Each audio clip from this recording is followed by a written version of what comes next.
क्या आपके शादी को काफ़ी समय बीत गया है? आप नेचुरली प्लानिंग कर रहे हैं प्रेगनेंसी के लिए, लेकिन फिर भी अभी तक आपको प्रेगनेंसी रिपोर्ट पॉजिटिव नहीं मिला है और आप सोच रहे हैं कि क्या हमारे लिए आईवीएफ ही एक रास्ता होगा? तो फ्रेंड्स, आज यह वीडियो मैं आपके लिए लेकर आई हूँ, जिसमें पूरी डिटेल में मैं जानकारी देने वाली हूँ कि कौन से कपल को आईवीएफ की ज़रूरत कब पड़ती है। कभी आप नेचुरल प्लानिंग फेज़ में जा सकते हैं या तो कभी आपको आईयूआई से भी प्रेगनेंसी रुकने के चांसेस ज़्यादा होते हैं। तो मैं doctor Kajal Mangukiya, practising gynaecologist, obstetrician and IVF specialist from Orchid hospital and IVF centre सूरत।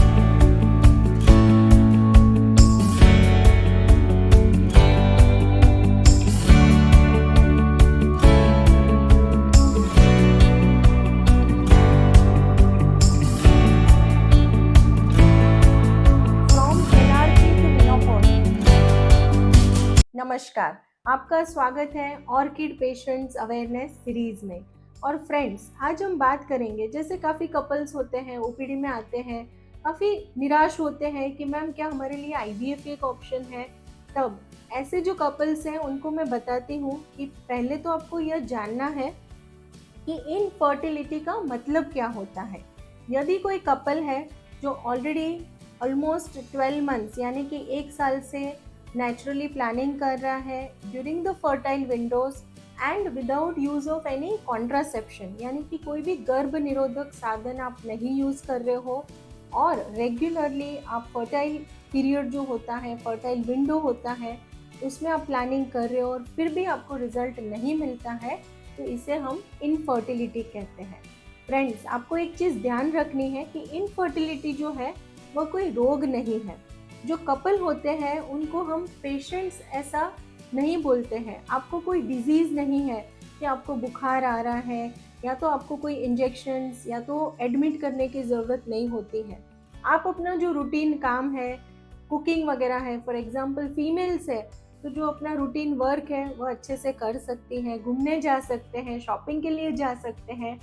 सो जो भी हस्बैंड्स हैं वो भी अपना जो रूटीन वर्क है, जैसे आपकी जॉब है या जो भी आपका बिजनेस वगैरह है, वो आप रेगुलर बेस में कर सकते हैं। आप जिमिंग वगैरह है या तो जो भी आपका रूटीन रहेगा वो कंटिन्यू रख सकते हैं। तो यहाँ पे जो बात आपको नोट करनी है कि इनफर्टिलिटी कोई डिजीज़ नहीं है, कोई रोग नहीं है।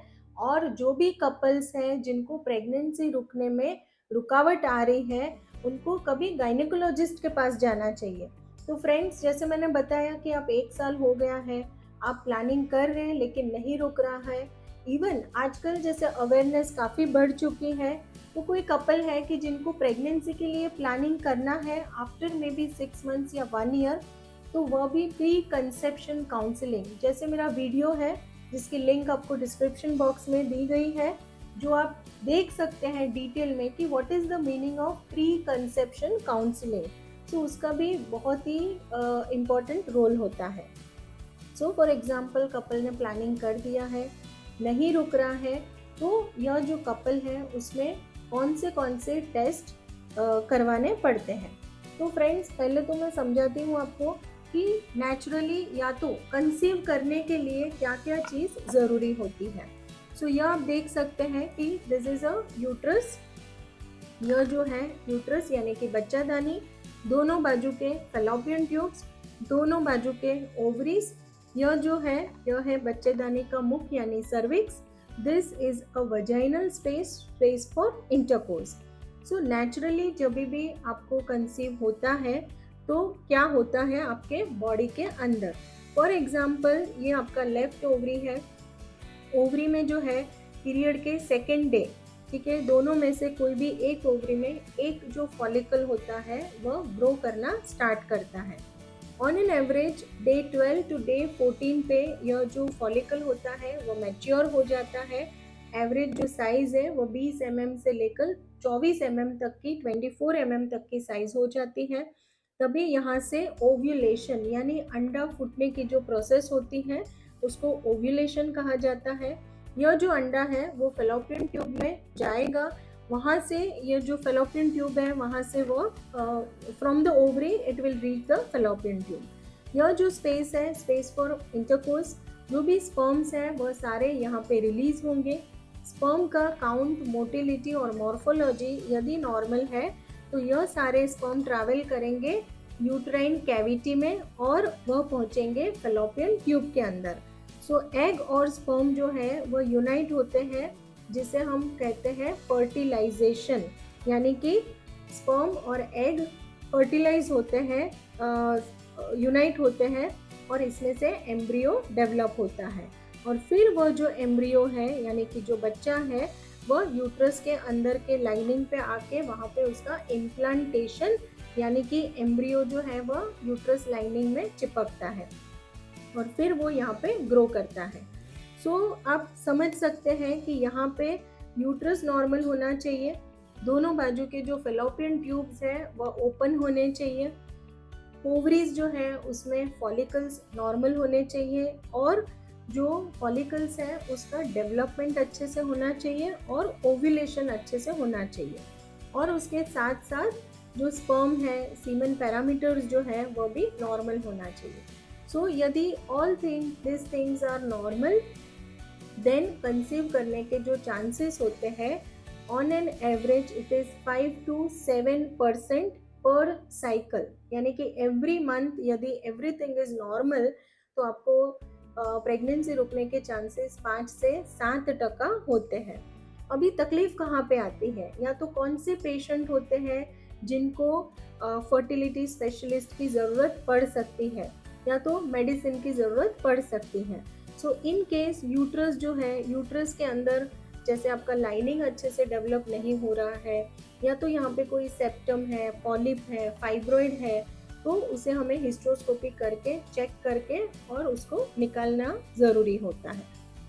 दूसरा जो है कि आपके दोनों बाजू के फेलोपियन ट्यूब ओपन होने चाहिए। यदि यहाँ पे फेलोपियन ट्यूब ब्लॉकेज है या तो उसमें पानी भर रहा है जिसे हम हाइड्रोसल्पिंग्स कहते हैं, ऐसा कुछ भी तकलीफ है तो उसको लेप्रोस्कोपिकली हमें ट्रीट करना होता है। तीसरा कि ओवरीज जो है, ओवरीज में आइदर नंबर ऑफ फॉलिकल्स बहुत ज़्यादा है यानी कि पीसीओडी है तो हार्मोनल ट्रीटमेंट, हार्मोनल बैलेंस करने की ज़रूरत पड़ती है।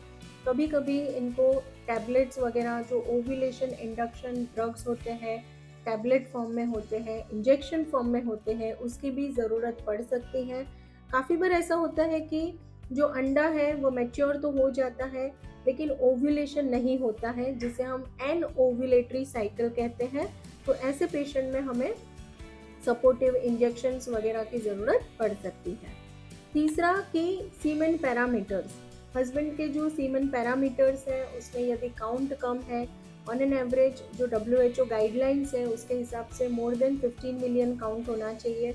If it is less than that यानी कि 8 to 10 मिलियन तक है तो ऐसे पेशेंट में IUI की एडवाइस दी जाती है। और अगर लेस देन 5 मिलियन काउंट होता है तो ऐसे पेशेंट में जनरली IVF ट्रीटमेंट की ज़रूरत पड़ सकती है। दूसरा कि जैसे मैं समझा रही थी कि ओवरीज जो है यहाँ पे यदि ओवेरियन रिजर्व कम है यानी कि आपका जो AMH वैल्यू है if it is less than 1.5, उसके साथ साथ मैटरनल एज यानी कि जो वाइफ है उनकी एज मोर देन 35 ईयर्स है तो ऐसे पेशेंट में जनरली आपको IVF का ऑप्शन दिया जाता है। इवन इसके साथ अगर चॉकलेट सिस्ट है, एंडोमेट्रियोसिस वगैरह है या तो आपके जो फेलोपियन ट्यूब्स हैं वो ब्लॉक है तो ऐसे पेशेंट में भी हमें IVF का ऑप्शन लेना पड़ता है। तो फ्रेंड्स, यहाँ पे आपको मैंने पूरी जानकारी दी है कि आपको कभी IVF की ज़रूरत पड़ सकती है। दूसरा कि यदि आपका जो एज है मोर देन 35 है, AMH वैल्यू जो है वो लेस देन 1.5 है, इवन आपके जो हार्मोन्स की रिपोर्ट है, FSH वगैरह के जो रिपोर्ट्स होते हैं उसमें भी इम्बैलेंस है और सीमेन पैरामीटर्स भी लोअर साइड पे है यानी कि लेस देन 5 मिलियन काउंट है, तो यह सारे क्राइटेरियाज है टू अंडरगो IVF ट्रीटमेंट। लेकिन काफ़ी बार हम देखते हैं कि यदि आपके फेलोपियन ट्यूब्स ओपन है और काउंट जैसे मैंने बताया कि if it is 8 to 10 million या तो 5 to 10 मिलियन के बीच में काउंट है तो we can always give a 3 to 4 cycles of IUI treatment. तो आप IUI का भी ऑप्शन ले सकते हैं।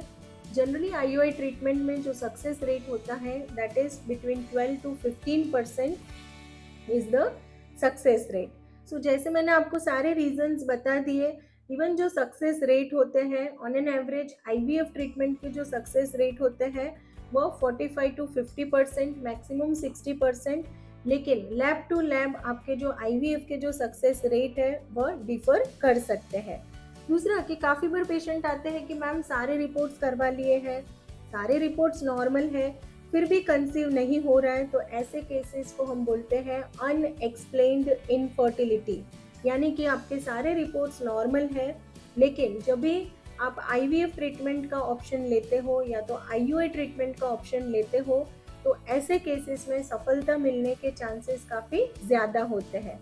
तो फ्रेंड्स, आपको भी अपना समय बर्बाद नहीं करना है।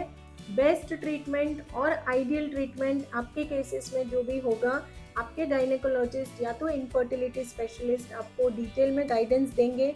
यदि आपको लगता है कोई भी क्वेरीज है, आपके कोई रिपोर्ट्स आपने करवाए हैं, या तो आपको ऑनलाइन कंसल्टेशन लेना है डिटेल गाइडेंस के लिए, तो आप नीचे दिए गए नंबर पे संपर्क कर सकते हैं। सो फ्रेंड्स, यह वीडियो मैंने इसीलिए बनाया है कि आप तक सही जानकारी आपको मिले, क्योंकि काफ़ी पेशेंट्स जो आते हैं कि इंटीरियर ऑफ महाराष्ट्र वगैरह से जो आते हैं कि उनको सही नॉलेज या तो सही जानकारी नहीं होती है।